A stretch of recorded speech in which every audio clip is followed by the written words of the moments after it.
What's up, everyone? It's Dakota, and welcome back to another Magic the Gathering video. And today we're going to be talking about the regional championship in Hartford at SCGCon Hartford. And it was a pretty interesting event. Standard's been in a pretty interesting spot where even with Is It Prowess being one of the most played decks and one of the best decks in the format, we've had a decent diversity actually in the top eights, at least this regional championship in Hartford and even the regional championship in Minneapolis. And spoilers for those of you that may or may not have watched SCGCon Hartford, so definitely skip past 5 seconds from here. But Is It Prowess didn't actually win the event.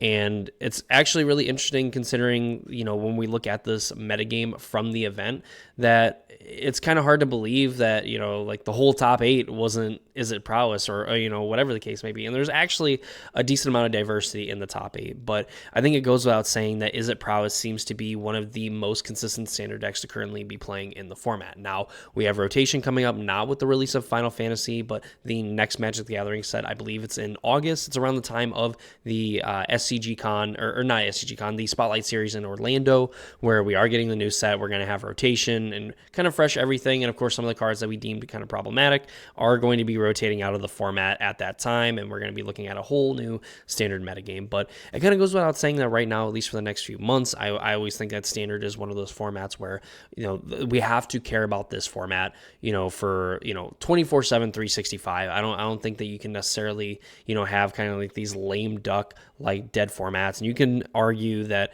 making announcements about bannings or whatever kind of make these formats lame duck as well for a short time, whatever the case may be. But in general, I think that standard is one of those formats, and modern too, because that's going to be what is one of your most popular sets, or one of your most popular formats. But in general, you have to care about these things all the time. There has to be kind of like this daily, weekly, monthly kind of, look into the format and see exactly how things are playing out.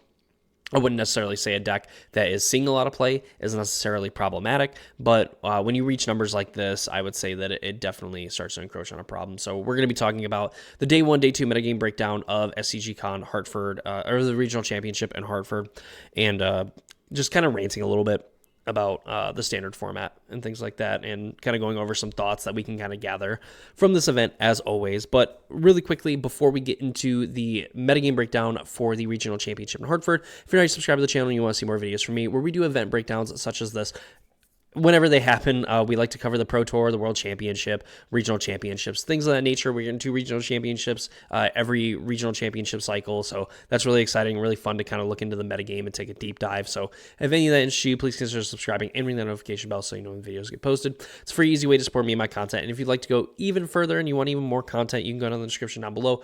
Join my Discord server. Follow me over on twitch.tv/crawdaddy23. Check out the Casual Spikes podcast, where me and my co-host Randy over at MTG with Randy talk about the things and happenings going on in competitive Magic, as well as some other news for you to know. And then lastly, I want to thank the sponsor of the channel, Manatraders. If you use my code in the description down below, you'll get 5% off your monthly subscription.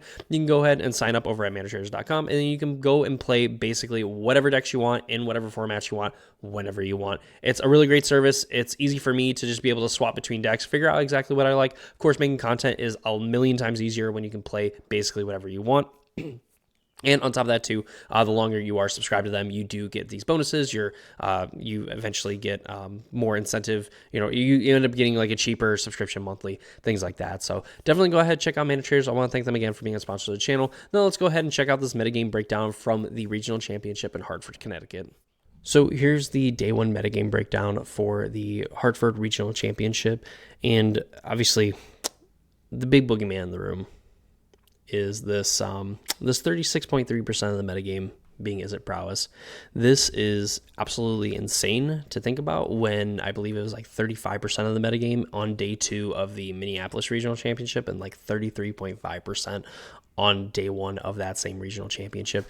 An absolutely crazy amount of people have registered Is It Prowess. Now, I think part of this, and I think that this is kind of the telltale sign of a metagame that is starting to border on being like, it probably is just toxic. I'm going to say bordering on, to be generous to like the 5 people that are going to be like, well, actually, I think that Is It Prowess is definitely seeing a higher amount of play because, one, it is the best deck in the format. I mean, I think it's very hard to argue a deck that has, a card like Quarry Steel Cutter, which is going to allow it to be pretty grindy, I would say, overall. And then on top of that, also has these avenues where, it's going to play like a Slick Shot Show Off on like turn 3 with all of its mana open, and then be able to, follow that up like a Swift Spear on like turn 1, or like play all these different prowess creatures and then cast a bunch of spells and kill your opponent. While this obviously is not something that you necessarily worry about dying to on like turn 3, but definitely is a case where your opponent can be put to a very low life total and you have like 2-3 threats in play. On top of that, just at any point, a Quarry Steel Cutter plus another spell is also going to put another body on the table, and it's really hard to account for that, and it's a really hard card to interact with. Players have been trying to find good ways of interacting with Quarry Steel Cutter and getting the tokens off the battlefield, and often more than not, you're able to like bounce something like the temporary lockdowns that players have been playing, and then just go and cast multiple spells, get a bunch of prowess triggers, kill your opponent. So temporary lockdown has been a very good answer to Quarry Steel Cutter because it does solve both problems of the card, just continuing to make 1/1s, and of course just being able to give those tokens haste, and then also being the source of token generation.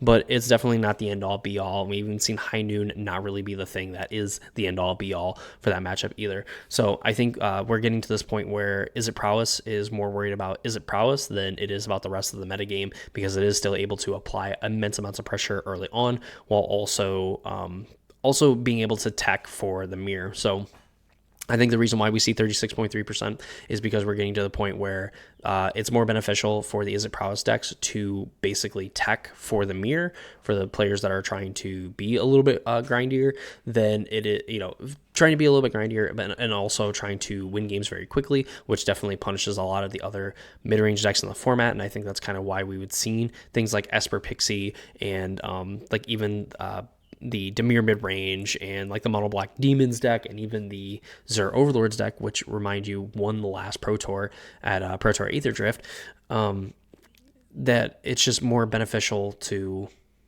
It's more beneficial just to like say, I'm going to beat the mirror, and then I'm also just going to be able to be fast enough to beat everything else, but you are kind of slowing your deck down. And that's where, in a metagame like this, you have to decide if you're not playing Is It Prowess. If you're playing Is It Prowess, do I tech for the mirror, or do I just beat the rest of the field? And if you're the rest of the field, you're like, okay, how many people do I think are playing Is It Prowess, and how many of them are also going to be on the slower builds of the deck naturally. And we kind of see like Azorius Omniscience seem to be like the go-to thing at like 10%, which is like crazy that you could like triple this number and still there was more Is It Prowess players than Omniscience players. Absolutely insane, diabolical stuff.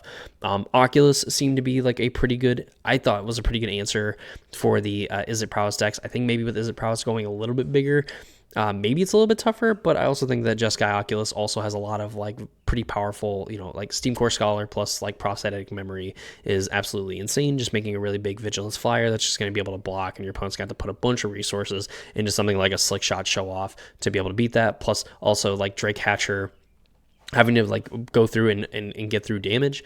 Like they're also just trying to beat through your big creatures with Drake Hatcher, but then also need to be able to have enough tokens to actually make flyers. And even if they do, Steam Core Scholar, again, being a Vigilance attacker, is going to make them basically have to put a bunch of resources into making sure that the Drake Hatcher lives to then get enough hatch counters on it, or whatever the heck it's called, to then remove enough to then make enough flying blockers to be able to block it. It's just, there's a lot going on there. So I thought Oculus would have been a pretty good pick. Jeskai Control won the previous regional championship, 6.2%.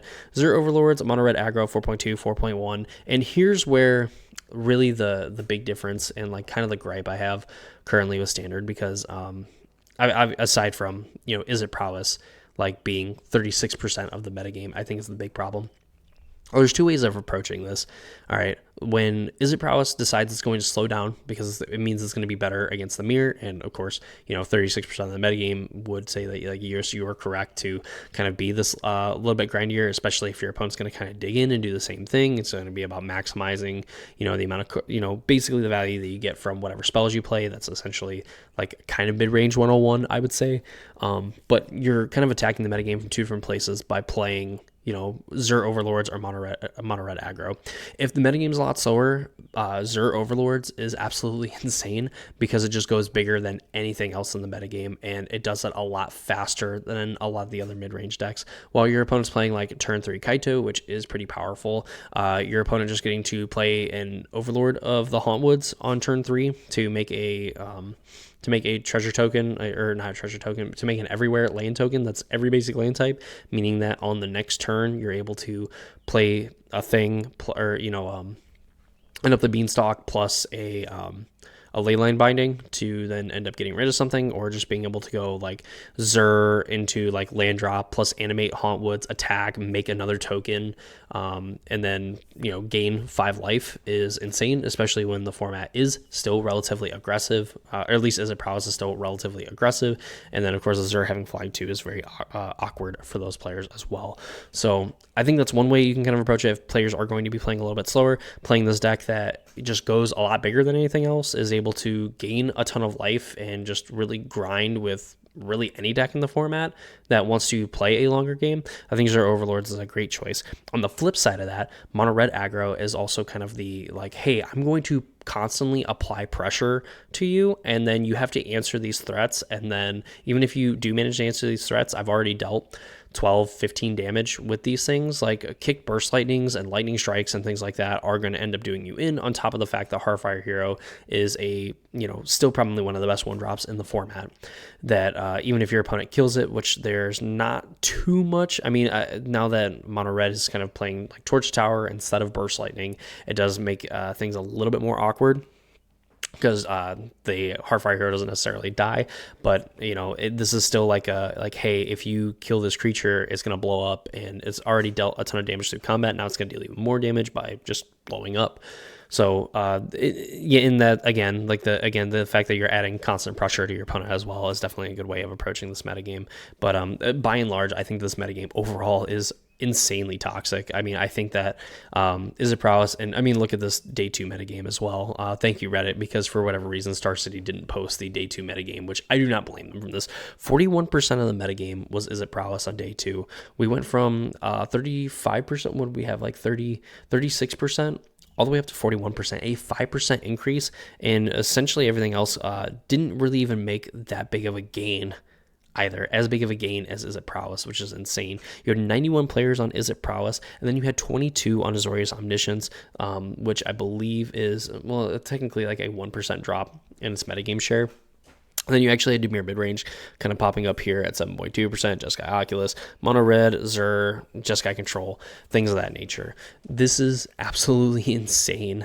And of course, Izzet Prowess didn't end up actually winning the event. I think it put like 3 players in the top 8, 2 or 3 players in the top 8. And just like the regional championship in Minneapolis, it only made it to the semifinals, and then it was knocked out. And then of course, we actually had another control via aggro matchup in the finals, and we actually saw Mono Red aggro take it down, which kind of won with his approach of just constantly applying pressure to the opponent, saying, hey, what do you got? And if you're going to try to come at me with like creatures or whatever the case may be, I mean, like double striking, 4/4, 5/5 Heartfire Hero into a board full of prowess creatures doesn't really seem that bad, when it's like, okay, I'm going to be able to take all these creatures out, and even if I can't, I'm going to take some of them out, which means that the rest of the creatures have to be bigger, meaning that I'm going to take the rest of them out, and you're also going to take 5 damage, or, and that's, if you don't end up monstrous raging past that point, which then we have an even bigger creature, and you're also getting blown out by blocking, which I think is also not a very good thing for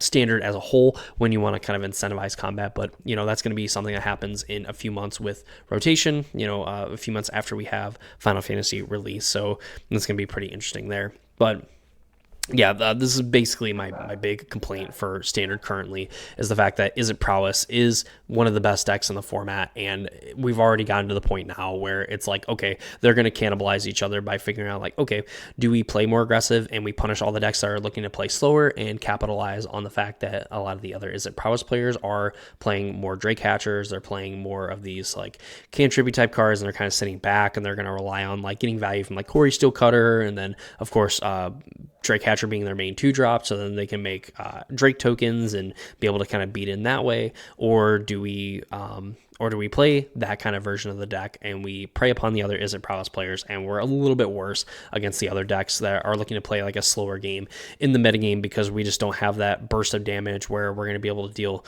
6 extra damage with our Slick Shot, even if we just cast all cantrips, because then we're kind of set up for our next turn where we can then like maybe play another Slick Shot or, you know, get another Quarry Steel Cutter trigger and then like double Monstrous Rage and kill our opponent.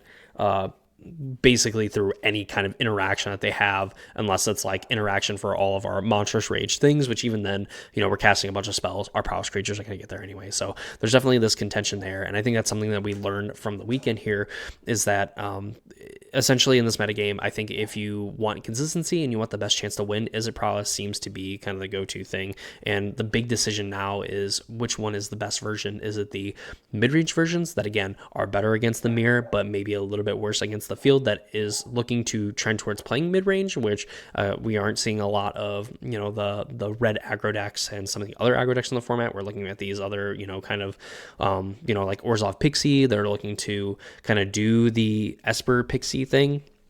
But instead, you know, they're definitely more of this kind of mid-range deck that's going to temporarily lock down things like that. Even like some of these Jeskai Oculus, like Jeskai Control, the Azorius Omniscience decks, all these kind of other silver decks. Or are we going to look at these other aggro decks that can kind of play underneath a lot of these mid-range decks? What I think really sets up well for mono red aggro is able to kind of attack underneath of these like aggro or to these other mid-range decks, and then even in most of the Is It Prowess decks, attack underneath of them as well and put an immense amount of pressure on them and force them to kind of answer what is going on here. And while yes, a lot of them are kind of tacked for those kind of matchups, you just have a ton of creatures in the mono red deck versus, you know, Is It Prowess where you're still playing like 12 to 16 or really like I guess 8 to 10 like real creatures, and then you have like these other creatures that are pretty vulnerable just for having the 1 toughness because they're still going to die to a lot of the other burn spells in the format.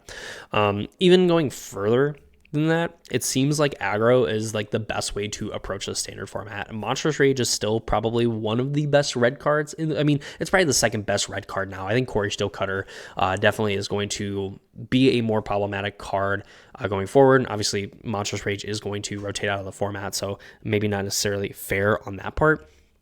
But in general, I think that aggro is going to be a great way to approach the format over the next few months. Of course, we are in the middle of the modern regional championship qualifier season, so not really a whole lot of standard mattering too much here until we get to the next set of regional championship qualifiers, which is going to feature standard, and I believe standard is going to be the featured format for kind of the rest of the year. So that's going to be something to kind of look forward to as we kind of wade through this metagame, where I don't know if it's actually worth super getting into because I think by the next time we have a major standard tournament, it's going to end up being around rotation time. Obviously, we're going to have the Final Fantasy Pro Tour, which I believe is going to be modern.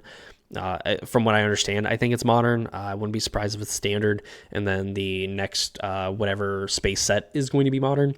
But, you know, we're going to be covering all that stuff here. So, again, if you're not already subscribed, go ahead and subscribe to the channel. All that fun stuff. And we're going to be going over a lot of that in the coming days as we kind of figure out what the heck's going on.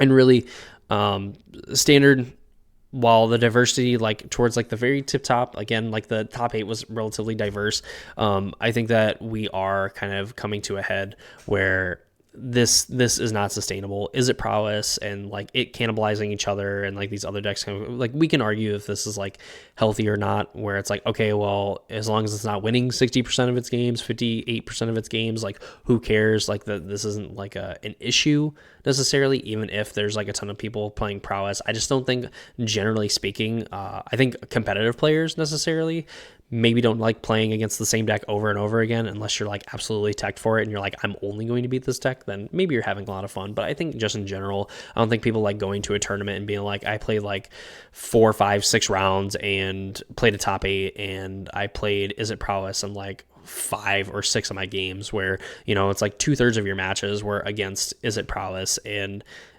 in general, I think the deck has a lot of skill to it, but I also don't think it's a lot of fun to necessarily play against, because it just always feels like, man, like they're just constantly not even necessarily constantly pressuring me, but just the fact that Corey Steelcutter is like a very problematic card for a lot of decks, because you're just going to be able to make tokens, continue to apply pressure, whatever. Your removal spells are essentially useless. You need to be playing white to kind of half stop what is going on in the Prowess deck. So really, that's just kind of my rant and kind of my thought process after these regional championships, is that Standard isn't probably going to see any changes made to it, because rotation is coming up very soon here in the next few months. However, I would not be totally surprised if there was some kind of change made to it, to just have players kind of interested in the format kind of as we move forward, and get ready for the release of Final Fantasy, which is going to be included in Standard leading up to the next set after it, which I can never remember the name of. I know we're going to space, so I mean, that's going to be pretty cool. But yeah, that's going to do it for me in this video. Hope you all enjoyed it. If you did, please leave a like on the video. Comment down below your thoughts of the Standard metagame after the United States Regional Championships. Of course, again, subscribe to the channel. Check out the description down below for all the links to more social media / like entertainment type stuff. And yeah, that's going to do it for me in this video. Hope you all enjoyed it. I hope to see you all in the next one.